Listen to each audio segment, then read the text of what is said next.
actually killing many Ghanaians. Through to the point where we complain about ambulances, Ghana's healthcare system is beset with a lot of problems. Problems that are theming, problems that seem not to be going away. We've discussed that in the last couple of weeks, mindful of the depths and the things that have followed this particular problem. Today, I bring you solutions with one man who is not part of the complaints, but has left the US, come to Ghana to come and fix the problem. When I return, I'll let you know who my guest is on Upfront today, and we talk the real practical solutions. The Ultra Modern Medical Village project, which is supposed to be the panacea to your health problems.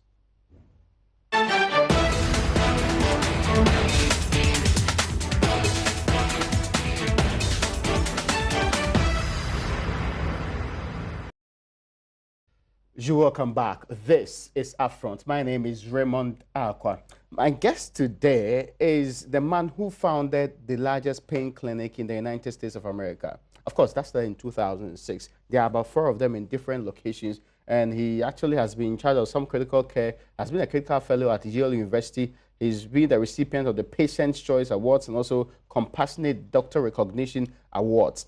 Dr. Kojo Jatin Dakwa, you're welcome to Upfront. Thank you. I hope you're doing well, sir. I'm doing very well. I can see, I mean, your environment, you don't talk and shout like, but I want to hear you with the power that comes with it. I will. Yes, brilliant. So now, let's start off on this particular note. You have not been a practitioner in this country for long, even though you are Ghanaian, right? You were born here. Yeah. But you have medical education outside the country. Yes. And I haven't been a practitioner in this country at all. Oh, okay, that's interesting. Right. That's right, yeah. So, where are you from?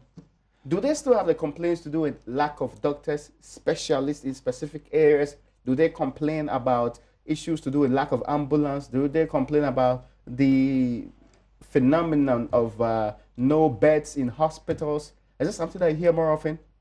I believe you making reference to the United States. Yes. Well, there is no perfect healthcare delivery system anywhere. Even with the most renowned systems, you will still find some deficiencies in many different areas. I see. So the distribution of healthcare and its delivery is not uniform across a given geographical area. You will come across places that is very well served and for whatever reasons, and some locations in a given confinement that is not so well served. So the delivery system doesn't come uniformly across board. Okay. So you would definitely find some of these deficiencies, probably not. They will go to the hospital and say that there's no bed. Do they have that? Sometimes. Really? It depends on the bed that you're looking for. And it's all about access, you know. So there could be isolated cases in certain special situations that there will be no bed. One of the examples that come in mind probably would be in not so big an area and a particular type of specialized bed. It will have to be rationalized, and sometimes you could get into situations when you will not find a bed immediately when you need it. That's interesting to know, but it's more like the go-to case in Ghana. In Ghana, the norm is that if you have an emergency, you may not find an ambulance to take you there. That means the time is a problem. You may not find a facility that will be willing to accept you because, especially if it's a public one, because of the lack of beds. That's the first thing you get quoted to. If you chose a private option too, it sounds to many ordinary people as way too expensive. What do you think will be the problem with such a system? I think the problems could be multifaceted. Okay. It could be a simple problem of getting access to the patient, and it may come in form of deficiency in the number of beds that are available. It could also come in the form of a large provider to patient ratio, or probably lack of equipment and other amenities that will go into the care of the patient. Sometimes some of these things are there, but they're just not ready to go into operation or into service to deliver the totality of care that you would need or you'll be talking about. So we have only 6, the last time I was told, neurosurgeons in Ghana.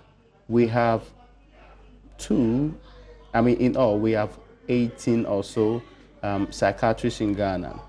As for urology, the surgeons in that department, we are told they are less than 4. There are so many specialties that we still lack huge numbers in this country. Some have said that it is how you, for example, manage beds. It's not about the lack of it. If you know how to manage beds properly, you will not have a problem with that. Is this true? It can help. In the US, is the management a better management of the system? Is the management a solution to the problem?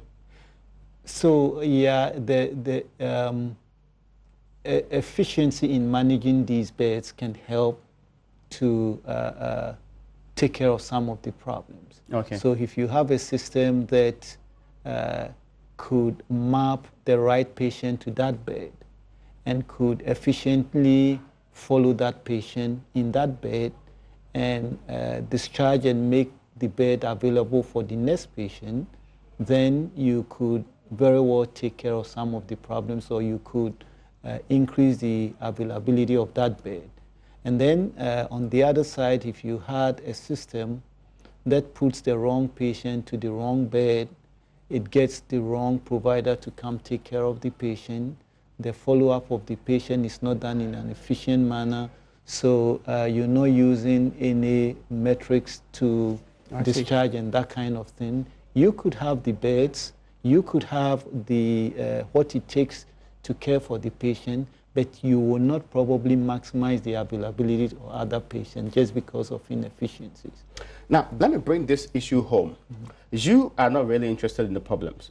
You are solution-oriented. So tell us about this ultra-modern medical village project that you're embarking on. Yeah, so in a way, to be interested in the solutions, you have to also be interested in the problems. Okay. You got to know the problems, and then you make an effort to eliminate the problems, and then you probably would be on the right track in providing the solution. So yes, I'm very much interested in knowing the problems, just as I am in providing, helping to provide solutions to the problems. Now, this ultra-modern complex or medical village, it's something to increase the access and the training of healthcare delivery components to the Ghanaian patient. So Ghana has some of the finest physicians and institutions for healthcare system.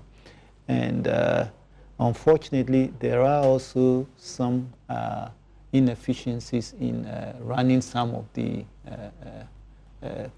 facilities that we have. But that is also true in so many areas. It's not only unique to Ghana. Healthcare delivery is a very complex thing to do, and oftentimes involves so many very specialized and intricate components. If they don't line themselves up appropriately or in a very well-determined manner, usually the outcome will not be optimal. So you're saying it's just not enough to have hospitals? That's what you're saying? That is true. You can have them. You can have facilities. You can have even healthcare personnel and that kind of thing. But managing them together in a very efficient manner to deliver the kind of care that is optimal and very standardized and measure the outcomes with some objectivity is a totally different thing altogether. So this project, what are the pillars that's supposed to drive it? So it's the core value of the project. It's community approach. Okay. Really, it's taking a healthcare system and putting it in the hands of a well-thought-of community. You could take one of the nicest healthcare systems and isolate it from a supporting community, and it may not be sustainable for a very long time. So what this project does is to actually learn, have people learn, work with what they have learned, give them the tools and the things they need to do the work, and then have them live in the community that supports the facility. Okay, so I know you've said that you're not only going to look at building a hospital, it's more like a whole community on its own. So it's like a Kolebu kind of project. Would it be as big as Kolebu? Yes, the intention is to have something as large or even probably larger than any of the teaching hospitals that I have read about here. And the way we look at it is really a family of centers of excellence, looking at the key areas that are lacking in the current healthcare delivery system. So we tackle that in one family, in one campus, and surround them with profit centers to just make them sustainable and make them just thrive in any market. Let's break it down. Now, what you're saying is that you, the private man, can build something that is what we tried doing with Kolebu some years ago, and expansion is made up of it. It sounds like a very big project to me. It is. But you did mention that it's not going to be like a single hospital. Yes. There are various departments that are going to be in these ones. So paint a real nice picture of what the project is going to be like to many people. Okay. So this project would be phased. And when initially, of course, we would undertake the feasibility study. Some of it in some limited capacity has been done, but we will dive into a more specific feasibility study, look at certain areas, see what the barriers would be in this particular community and what the enhancers would be, and work with those, put together the people who have done this before, who know how to do this, who understands the problems that would come along with developing such a center, and work with them closely to navigate all the difficulties that possibly would arise. Now, the first phase of it would be selecting the right location, and once that is done, get into the development of the medical center. When the medical center comes in, the next immediate thing would be the educational component and the training. That would be even paramount before the center is built. Some of it have to be. Okay, now let me understand this. Exactly how is the medical center going to be like? Are there any specialties that are going to be provided different from what we know Kolebu and the other institutions provide? Yes, it will be approached as a tertiary level center. Okay, so for example, we know that Kolebu is known for cardiothoracic surgery, and that cardio unit is perhaps the biggest in West Africa, we are told. We also told that Rich is going to be the center for some of emergency care, and that's going to be the biggest, and the rest of Ghana Medical Center equally will be delivering in some specific area that's known. Now, what are the key things that this institution is likely to deliver that will make it outstanding and stand out compared to the likes that I just mentioned? Yeah, so there are other areas that are needed that you haven't mentioned. Okay. And there are other areas that could be added to what is already existing to increase the level of care and the speciality that is delivered in those areas. So we will look at that. One quick example is a neuroscience unit. And this could be a unit that consists of acute care to all the way to rehabilitative care. So, for example, people who would come in with cerebrovascular accidents could have immediate access to acute care. Then go to stabilization, rehabilitation, and all of that, working with other sub-disciplines in one particular unit to make all the care in these different specialty almost seamless to be delivered to the patient. Then you can look at several others, mother-child care, pediatric subspecialties, infectious disease subspecialties, and other mental health situations. So it will be selected according to the needs and deficiency. There is a question that's important. I mean, I get your point. I mean, these needs will be assessed properly. But there's a question that's important in this particular case. That question is because of what the current situation in Ghana is. Overall, how many beds do we expect this new facility, this ultra-modern medical center or community to add to the existing stock in the country? So we expect that when it's fully developed, when the 3 phases has been finished, we're looking at about 1,500 beds. 1,500? Yeah, but these are going to be done in phases. And it would also be done in a manner of gradual addition to these 500 beds. Okay, I see. So let's say, how long is the project supposed to last? We have targeted up to 5 years, but 5 of years. course, yeah, for its full completion to the point where we would say the project has now reached the last phase, which is phase 4. And phase 4 is addition of the retirement community, the community members to support the project. Okay, yeah. Now let's come back to the phases that you spoke about in 5 years. In the first year, which phase is likely to be put up?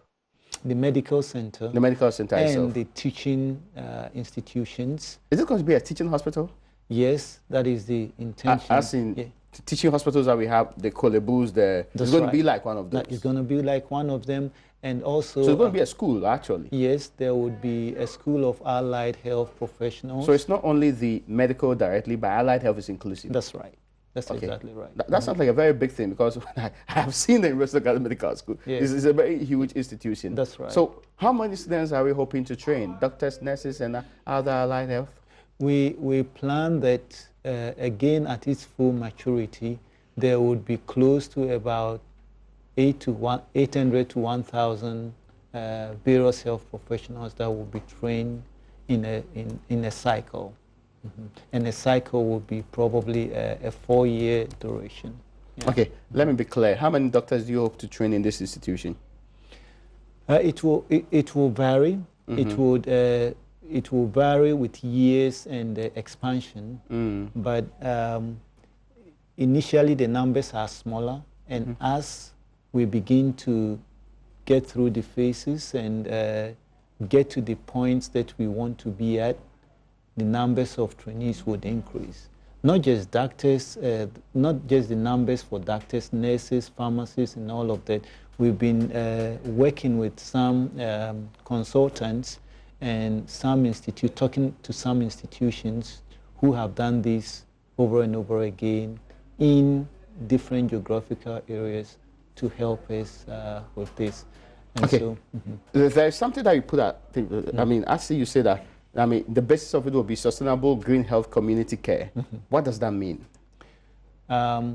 So the community care is really from the community life, putting profit centers that belongs to the community with the prime goal of utilizing the profits that are made in the community to care for the patient, who most probably will be coming not just from Ghana, but from also the sub-region. I see. Now, the green ecos would be effective management of water waste, will be seeking carbon capture credits for the community as well. Now, the question that's also equally on the minds of many for projects like this will be, and so we are clear, you mentioned that of the health center. Beyond a health center, what else are you going to put together to make this the community that you're talking about? So we spoke about the teaching institutions. Oh yes, the teaching institutions too. We spoke about conference centers. Conference centers? Yeah. Like the ones that hotels have? That's right. We will have hotels also. I see. Hospitality institutions too? That's right. That comes in our phase 3 planning. And we've planned that this would be home to several retirees who are looking to return and look for a home to retire. Okay. We plan that at its maturity, about 10 to 20,000 homes would be built in this community, and they will serve as home mostly to people who are retiring from anywhere at all that you can imagine. So the 10 to 20 is not like, I mean, me, ordinary person, I can go and live there.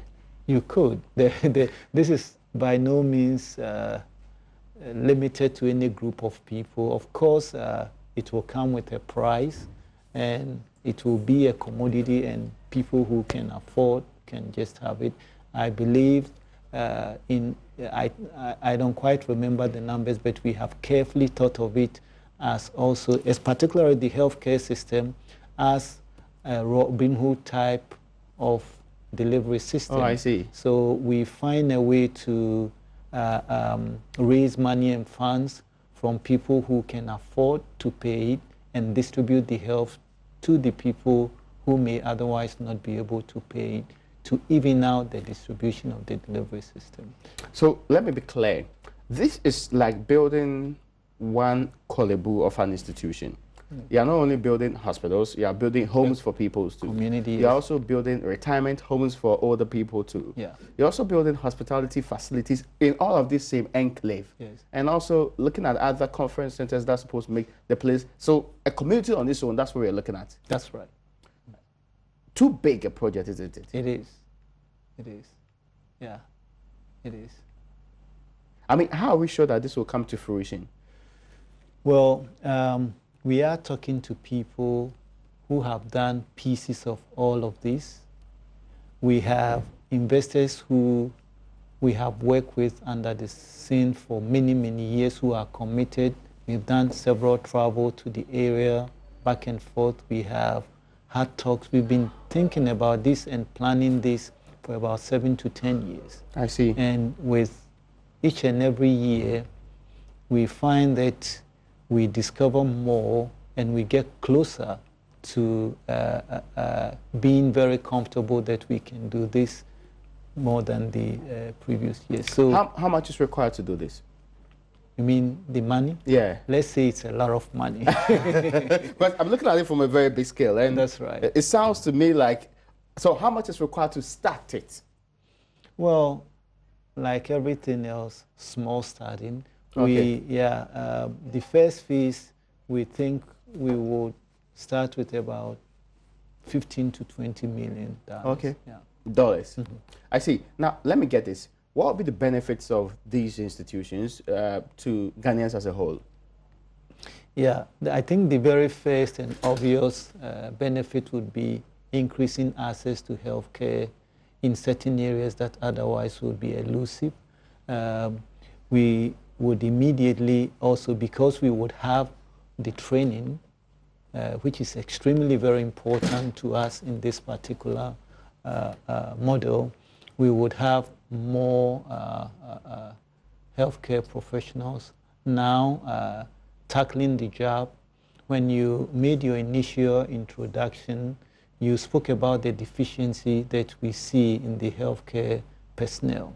And that is true. That actually significantly limits the care and the quality of care that people get, because you have one provider just simply map onto a large portion of the population. Hopefully that ratio would improve, and the kinds of things that may actually have been elusive would now be in the hands of the Ghanaian patient. It will not be an institution or a community that is going to serve only Ghanaian people. So other foreigners are going to come in the sub-region. It's going to end foreign exchange for the country. And it's also going to provide an extra industry for the tourism ministry. We're going to see a lot of foreign retirees coming. The average foreign retiree has a liquid asset of about $800,000. Oh, I see. So the numbers will just multiply and just make the community a very strong economic community, which then boosts, and also to talk about the job opportunities that it will provide. For okay, jobs? Yes. How many? We think initially at least 500 a year, and the number would increase, both skilled and unskilled jobs would be available. So, it's interesting because all of this fits into the bigger scale of what government wishes to do. So you are setting up a community. Do you know where this community is going to be? That is still going to be, we have looked at certain areas. Like? We have looked at the Akosombo area. I see. Yeah. Is it a prime area? Yes. It's one of the best places you can do this? Well, because it sounds like you need a bigger land. You need a big space to do that. There's a very big space there. And really? It's just very beautiful. How many acres are we looking at? Well, we've looked at about a land stretch of about 7 kilometers. 7 kilometers? Yeah. I see. For every single part of this company?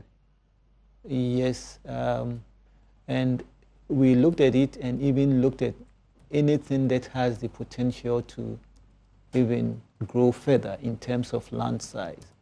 And Akosombo area is such a beautiful place. The terrain is beautiful. It's just a fantastic place. But again, that is an area that we have looked at. We are very happy about. Okay, now let me also understand this and appreciate this more. The current size of, let's say, Kolebu and the space it occupies is equally a very huge area. Are we looking at the same split of land as you talk about the places that you're talking about now? Yes, but I think in our situation, we will place the facilities in some strategic position so we can sort of use the land very efficiently and save space. And I think that is important to place these centers and these institutions strategically in the right position, because that will facilitate the delivery of care in a way. Yeah. We will come back after this break to continue this fascinating conversation on providing solutions to Ghana's problems, especially in the health sector. And this is the ultra-modern medical facility and complex that Dr. Jatin and co. want to put up in the Republic of Ghana. The man behind the entire facility and its thinking. I mean, if you want to conceive how it's supposed to be, look at Kolebu, something better than that. That's what we're talking about here in Ghana, yes, with the very best facilities. That's what he's talking about here. And after this break, we'll continue our conversation on that.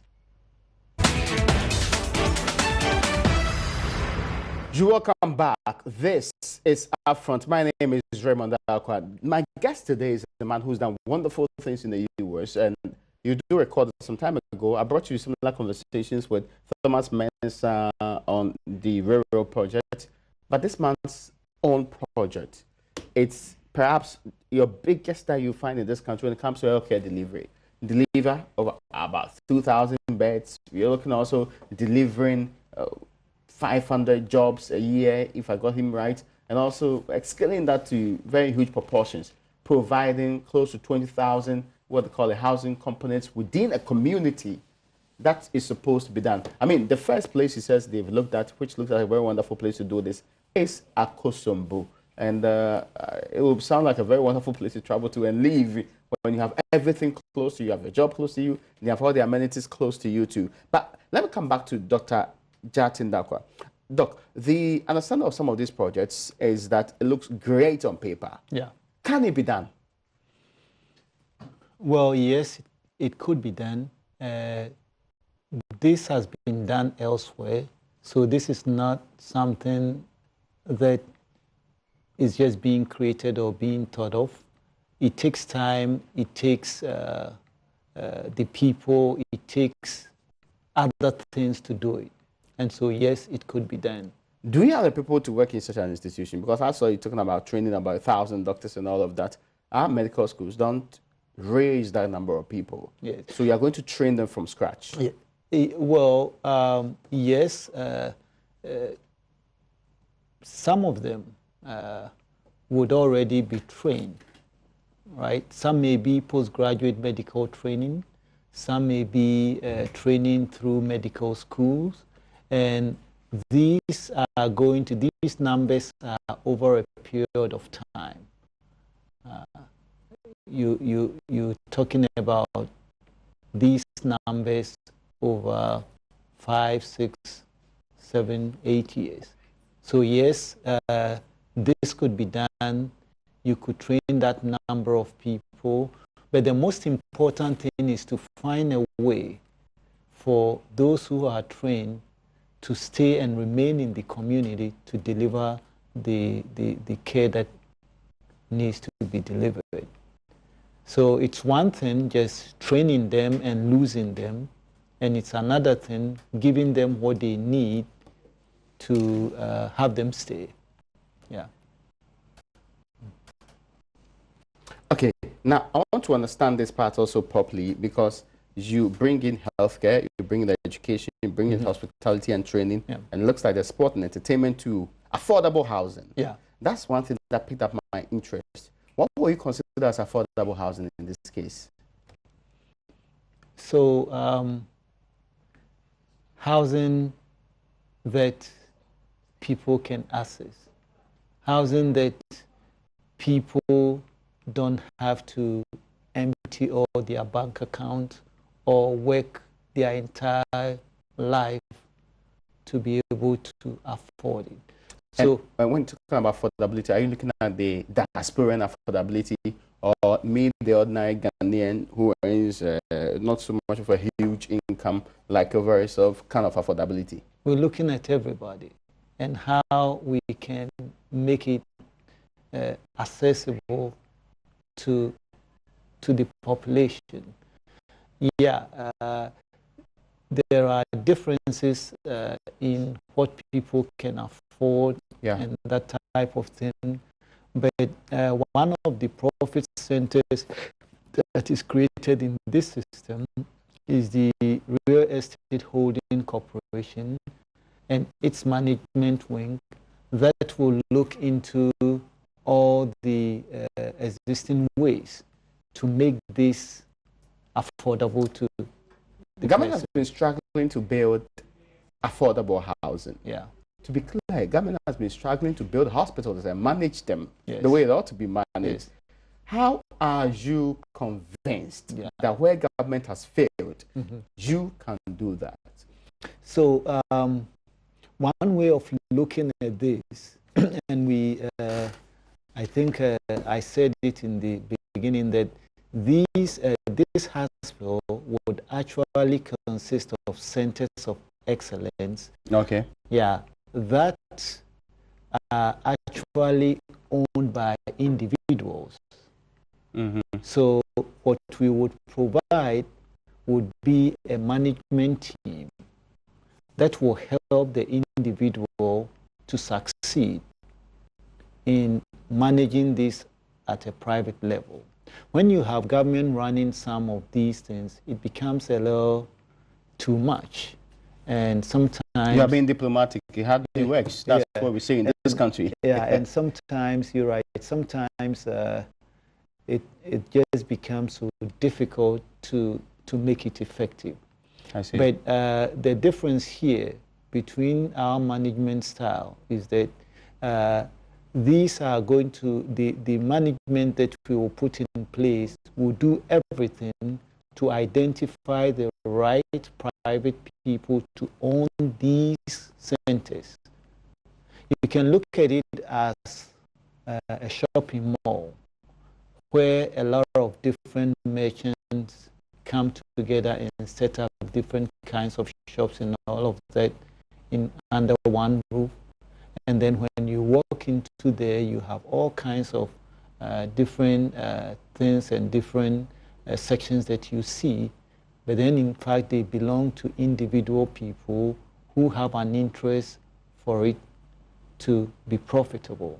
I see. This is the kind of thing. So you're talking about affordable, not the right. rich man's affordable. Yeah, and the management team would be in place to make these type of standard, high-class care, also cost-effective by partnering with a lot of other vendors. One of the things that we hope to do is to bring along, you know, our clinics are in North Carolina, which is the home to the Research Triangle. Okay. There is the North Carolina Biotechnological Center that has hundreds of vendors in healthcare and private sectors, institutions, and that kind of thing.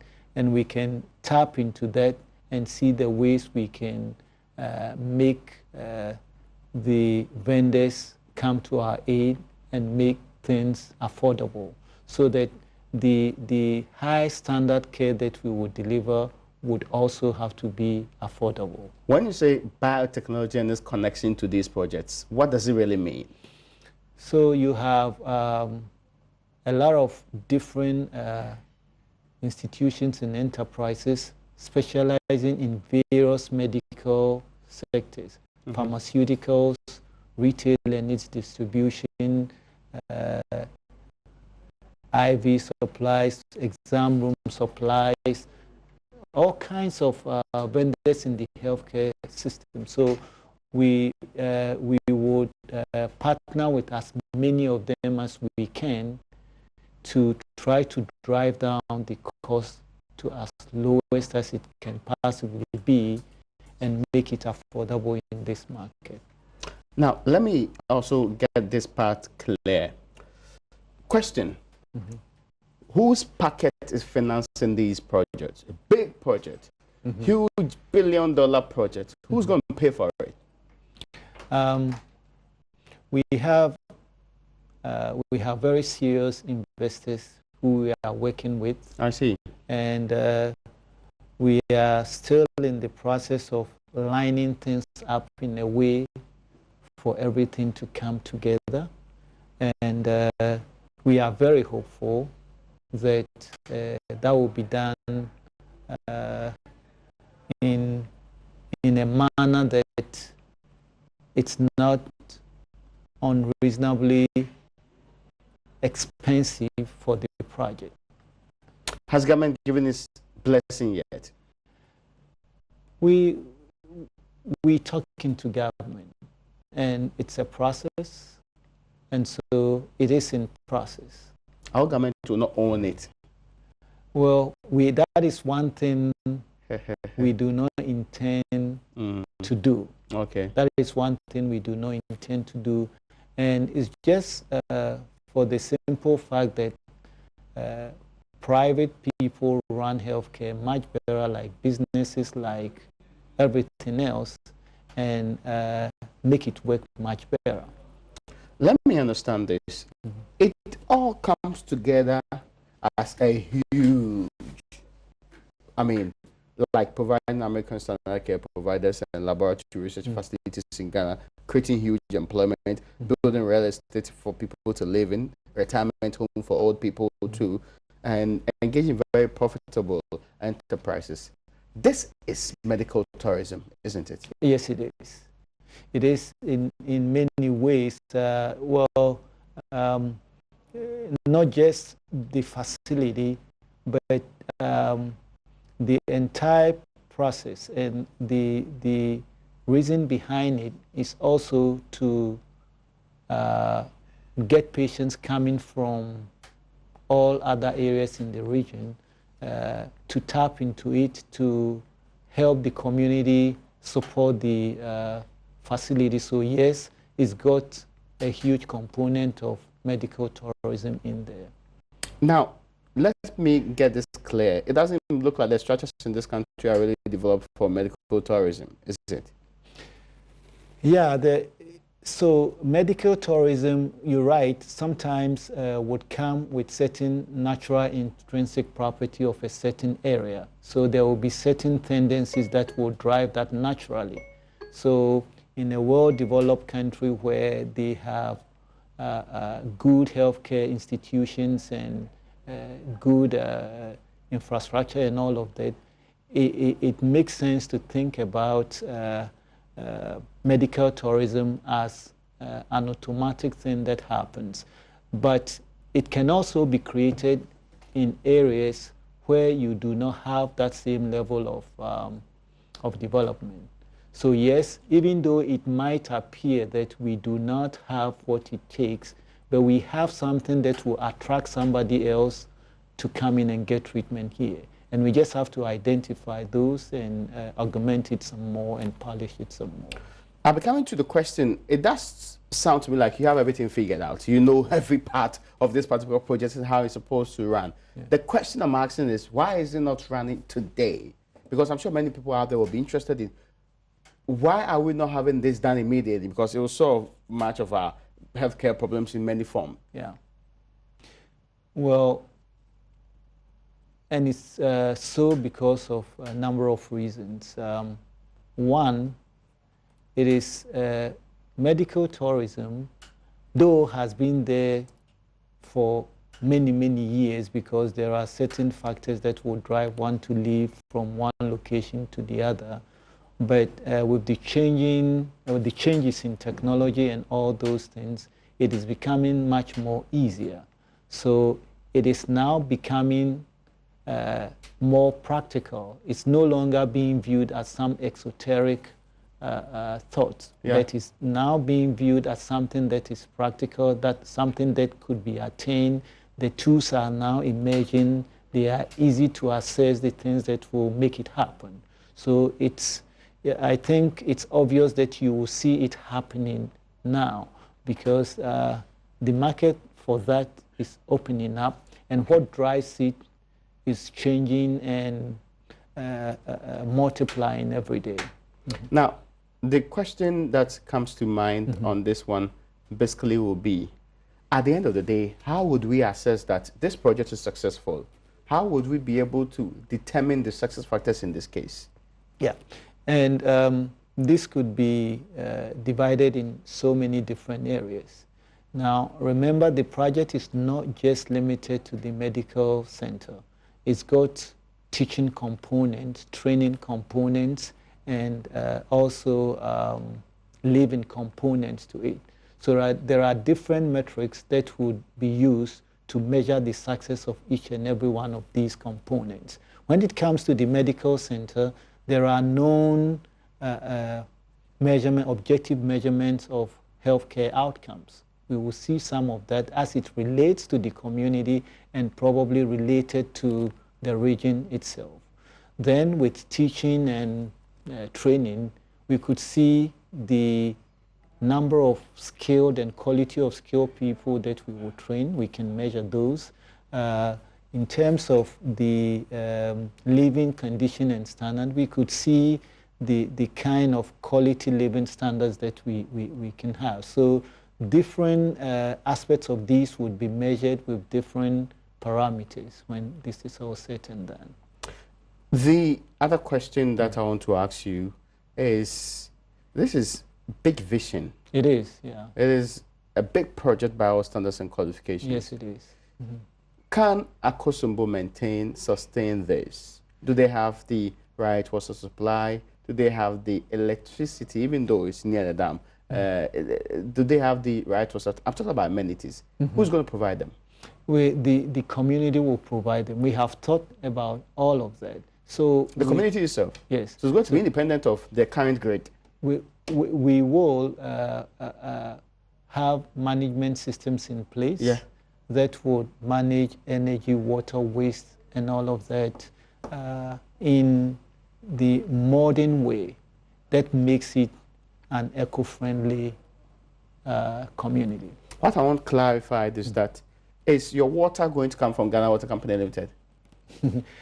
Well, I can do those specifics. There are engineers and other people who are looking into that. The investors are so very passionate about this and have started doing work, talking to experts and looking at elsewhere where these things have been created, and are looking into all of these.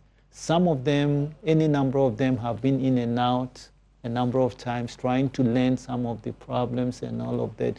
Recently, a group that came was looking at the flooding pattern in... Flooding? Yes. I see. To see if what we anticipating, the areas we anticipating may have those problems and all of that. Whilst it appears that it's still far away from what we're doing, these are the kinds of things and probes that these people have done just in the name of the beliefs of what they want to create. You've been talking about Akosombo. I mean, forgive me, but I need to ask this question. Yes. Why Akosombo and not my hometown, Mankesim, or any other place in this country? Well, we, and I think this is how that developed. Initially, we thought about this project on a rather small scale. I see. So we acquired about near 20 acres of land in the Shire Hill area. And we went to our investors, and they were already looking at things to do here. They've been following the growth and the progress that Ghana has made. We've made a lot of good progress over the past 10, 20 years. So all of that, the peace and the stability and the friendliness of the average Ghanaian and all of that caught their attention, so they were looking. So when we went to them, it was something that they were looking for. And the discussion we will have is not to convince them to come, but they convincing us to make this even a larger thing than what we were looking for. So with that, one or two of them joined us. So we traveled in the area, we just looked, and on the leads of other people, we went into the area, and then what we saw was very inviting. So we just started looking harder. Is that a possibility of scaling it to other areas, let's say to other regions? Is there a possibility of that? Or this is going to be a one-off project to provide solutions? No. And to be fair, this is not only for Ghana, it's also for some people in the sub-region and also from elsewhere. That's right. And I think the most important thing is to make this accessible. It doesn't make a whole lot of good to anyone if you have all these things and no one can access it. And the way to access it and probably measure its success is to probably put things of that nature on a smaller scale in different parts of the country. But that becomes a different phase that needs to follow when all of those things have taken place. I need to ask this question. There's a question that will be on the minds of many. Why not anywhere in the Accra or near the capital? Accra has gotten big. Yes. Much bigger than when I used to live here on a regular basis. And I don't think you can build any new village within the limits of Accra. So obviously you had to look elsewhere. And I think it could have been, there might have been other areas that could have been the location, but we just happened to look around that area, and I think we're happy with what we've seen. The terrain is beautiful. It's a quiet, peaceful area. There are so many tourist attractions. The climate there is just amazing. It's got some interesting landmarks as well. So, yeah. There's a question that I need to ask you, and that question is direct to the point. What's preventing this program or project from starting today?